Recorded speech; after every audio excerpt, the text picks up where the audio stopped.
Hi there, it's Jennifer, and I'm here today to do another video in my series on long distance walking. Today's topic is skin and how to take care of your skin, not just so you don't get a sunburn, but there's a lot of different things that can happen when you're out for long periods of time walking. So I want to talk about those things. If this is the first video you've seen in this series, check out the space below this video where I will link several of the other videos in this series as well.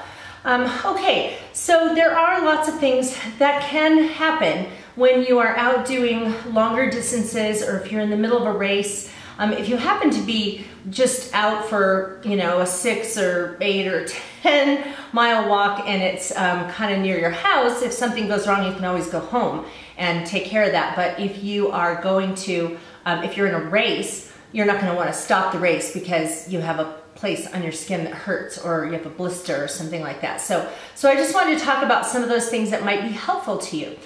So first of all, let me talk about two things that I mentioned in a video I did before about clothing, because if you take care of these two things, you will likely alleviate some of these problems. So first of all, you want to make sure that you don't wear cotton socks. Cotton socks will rub against your feet and cause blisters. I had that happen when I very first started doing long distance walking. I was training for a half marathon and I did 5 miles. And at 5 miles, I rubbed a blister on my foot, a pretty bad one. Not like just on the back, but it was like on the top of my foot, like on my toe. And so, but not comfortable. So anyway, make sure you get something that's called a performance sock. There's one brand that's called Blister Resistor. It's a more expensive brand. It's 2 layers of cloth. The first one grips your foot really tightly. The second one's a little bit more loose. And so when there's friction in your shoe, it's the fabric rubbing on fabric rather than a layer of fabric rubbing on your skin. And those are more expensive. You can pay $20 for 1 pair of socks. But I have found a really great line of socks at Target by Champion that are performance socks. Make sure you check to see that they're performance socks. They might mention that they're wicking, that they have a wicking fabric, which means it wicks the sweat away from your skin. You can get a 3-pack of those for like $10 or something like, I don't know exactly what it is, but not very much money. So I would definitely encourage you to get some of those. I think the ones I have are Champion Duo Dry or something like that. So, okay, so that is one thing that will help you to keep from getting blisters. Another thing that you can get is for your clothing, especially your shirt, is to get something with a wicking fabric. Don't wear cotton. Well, don't wear cotton if it's not made to be a wicking fabric. Champion at Target has a line of workout t-shirts that are made of cotton, but they are made in some way that it wicks wicks sweat away from your skin. But you just don't want to have, if you're wearing cotton, just regular cotton, your sweat just kind of stays there, and then the wet fabric rubbing on your skin will cause chafing, and that's no good. So make sure, Cool Max is a brand that you can get, but like I said, you can get some things at Target and some other places. Just make sure that it mentions that it wicks sweat away from your skin. Okay, so now let's move on to some other things. The most obvious thing is sunscreen. If you're doing a long walk, then obviously you're going to be exposed to the sun for a long period of time. I wear sunscreen all the time anyway, but if you're out for a long period of time, it's really important. Make sure, if you have your hair up in a ponytail, make sure that you're going to be getting sunscreen on the back of your neck and on your ears, because those will burn. But when I'm doing a long distance, I like to wear a waterproof sunscreen. I don't wear a waterproof sunscreen on a regular basis, but when I'm going out for long distances, I do. And that's because, first of all, I'm sweating and I'm wanting to keep the sunscreen on my body for as long as I can. And then, second of all, if you put sunscreen that isn't waterproof on your face, when you sweat, it sort of drips and goes into your eyes, and that is really uncomfortable. Your eyes will burn, and then the water all the time. So even though I don't wear waterproof sunscreen on a regular basis, because I think they feel kind of thick, and I just don't like the feeling of them on a daily basis, But you just want to make sure you put something that is waterproof on especially on your face. But I think all over your body when you're out there, you'll be a lot more comfortable if you do. I always wear a higher SPF sunscreen when I'm out for a long time too. I think the one I have right now is 55, but they go up really high. And yeah, the SPF levels go up pretty high. So that's the obvious one. Okay, so now you've done that. You've got some good clothes that aren't gonna keep the sweat right next to your skin, and you've got some good socks, and you've got your skin covered with sunscreen, but there are still some other things that can happen. And if you're training properly, so like if you're gonna do a half marathon and if you train properly, you should be getting up to about 11 or 12 miles in training before you actually get to the race. So you should know if there are certain problem areas on your skin. If you're, and things can happen, like you can be consistently going out for 6 miles and then do 10 and realize, oh my gosh, this is not good. So, so anyway, you need to train properly so you will be aware of some of those things that could be troublesome when you're out there. But anyway, things happen, even if you're doing everything right. But if you train in one location and you do your race in another location where the climate might be a little bit different, you'll run into some other things. I'll tell you about something like that later. This is my go-to product for taking care of my skin during a race or any long distance I'm doing. It is a product called Body Glide. It is, they probably have other brands that, brand names that are similar to this. It's called Anti-Chafing Skin Protectant Stick. It's just like a deodorant stick. And anyway, this stuff is a must-have. You can find these at running stores. You can find them online, and I'm gonna link all this information on my blog over at BusyBeingJen.com. I'll put the link to the exact post in the space below as well, so you can go and check these out, and I'll try to link up a place where this is being sold. Body Glide is great because you can put it on specific places that might chafe because of your clothes or your skin rubbing against skin. So one thing that was always surprising to me at the beginning is that the neckline of my sports bra, I would end up with this little kind of crusty, not horrible, but crusty scab line around the edge of my sports bra. It didn't hurt, but it was definitely noticeable. And it's because during the whole race, my sports bra is just going and just rubbing against that same spot. It never caused any pain, but it left this kind of crusty, it made this crusty area on my skin. So what I do when I'm getting ready to go out for a long walk, like I wouldn't put this on if I was going out for 6 miles, probably not even 8, but if I got higher than that, then I would use this. And I just take this and I go ahead and I put my sports bra on, and then I just take it and rub it around that area. Also, underneath the sports bra is another place where I got the same kind of thing. So I'll just lift that up, swipe some under there, and then it keeps that area from rubbing. I also rub under my sports bra under my arms. So I will swipe it around right underneath the edge of the sports bra under my arms. I also have some chub right here, and so this part under my armpit and this part on my arm, on the underside of my arm, will rub during the race and get uncomfortable. So I put some there, and I also put it under my arm here. Now, I have had it where I've put that on and I still ended up with a sore spot on my skin during a race. I probably didn't put on enough Body Glide, but what I have done since then is I purchased this stuff called chamois butter. It comes in a box, it looks like this, and it's spelled C-H-A-M-O-I-S, and butter is spelled B-U-T-T''R. So there's probably a reason that it's called B-U-T-T. I'll tell you about that in a second. But anyway, I got this because they're in little tiny packets I can keep in a pocket. And then if I happen to get a spot on my skin during a race that's getting uncomfortable, I can just take this out, kind of rub it on there, and then I'm good to go. You don't want to wait until you're in pain before you do something about an area on your skin that's kind of starting to hurt. Because if it ends up getting really raw or blister or something like that, then, then nothing's gonna make it feel good. So back to the Body Glide. Some people will put this like around the underwear line. I don't have trouble with that. Other people will put this on their feet. I don't really have trouble too much with my feet, so I don't use it on my feet.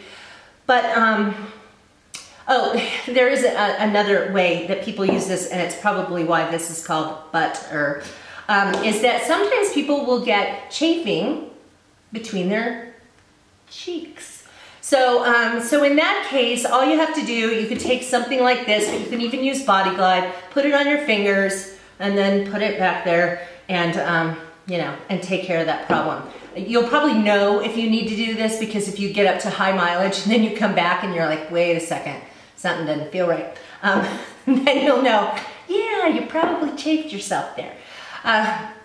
Yeah, so, let's see. Oh, another thing, and I'll tell you about the race I did. I trained in the Phoenix area where it's warm and dry, hot and dry. I trained for my first full marathon there, and I did my first full marathon in San Diego, where at the start of the race it was 70 degrees and 70% humidity. I've never sweat so much in my life, and I'm not a heavy sweater. And so I had, at one point in the race, and the whole first half of the race was nowhere near the base, so there was no breeze. I didn't have a single dry article of clothing on my body. Even my ponytail was dripping sweat off the end, and I was wearing a hat. It was just sopping wet all the way out to the bill. Just wet. So everything, you know, everything was wet. At the end of the race, when I got back to the hotel, and I was gonna take my shower, I looked, and my white t-shirt that I had on it had like this tie-dye of pink on the side. And I thought, oh my gosh, did I lean up against somebody who was bleeding, or did I sit down in a chair where somebody was, you know, where there was some blood or something? Because I know that, you know, like if blood touches something that's wet, you know, it'll kind of tie-dye out.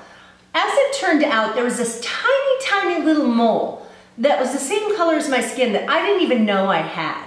But because my shirt was so wet, and then my arm was rubbing against it through the whole race, it just wore the top of that little mole off, and it made me bleed. So now, I don't care where I'm doing a race, whether it's in a dry climate or a humid climate, I take some Glide and just rub it on that, and I haven't had that problem since. So just be thinking about some of those trouble spots.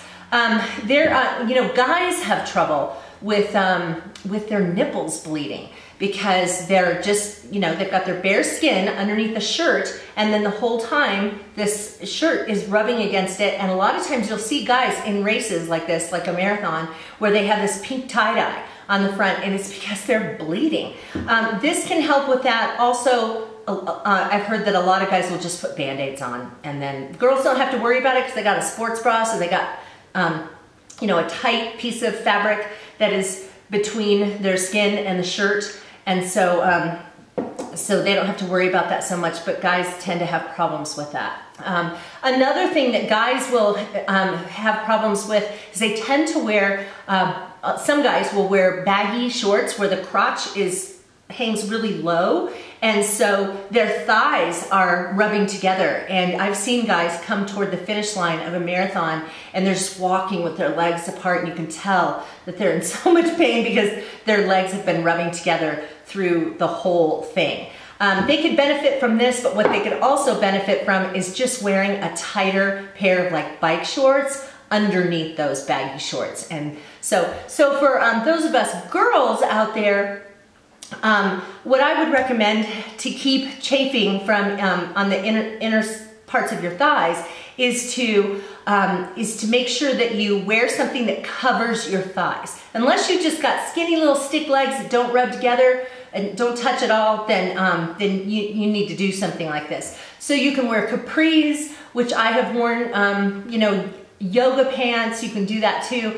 I'm into wearing running skirts now, and they have shorts underneath them. But let me give you a word of caution.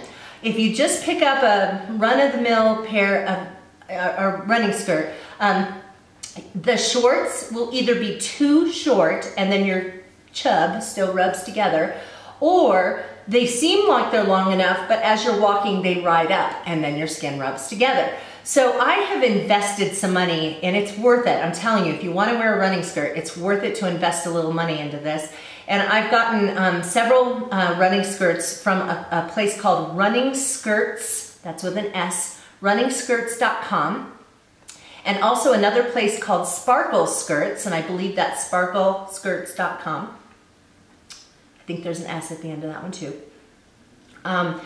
And they have really cute skirts. Some are straight, some are sort of flouncy, different colors, patterns, styles. And the shorts underneath go down as far as they need to go to kind of cover up that chub area. And they have a kind of a band at the bottom, and it's not really super tight. You almost don't think it's going to hold it as much as, you know, and keep it from riding up, but they work. And I fully intend to wear a running skirt at the full marathon that I'm gonna do next January. So, so yeah, you just wanna make sure that with as much as possible, that you're keeping areas of your skin from rubbing together or keeping fabric from rubbing back and forth without something that kind of helps to protect it. Okay, so another thing, you can do all the right things and still end up with a blister or a sore spot. Like I said, I had used this Body Glide on the places under my arm, still ended up with a tender spot, so I got this out.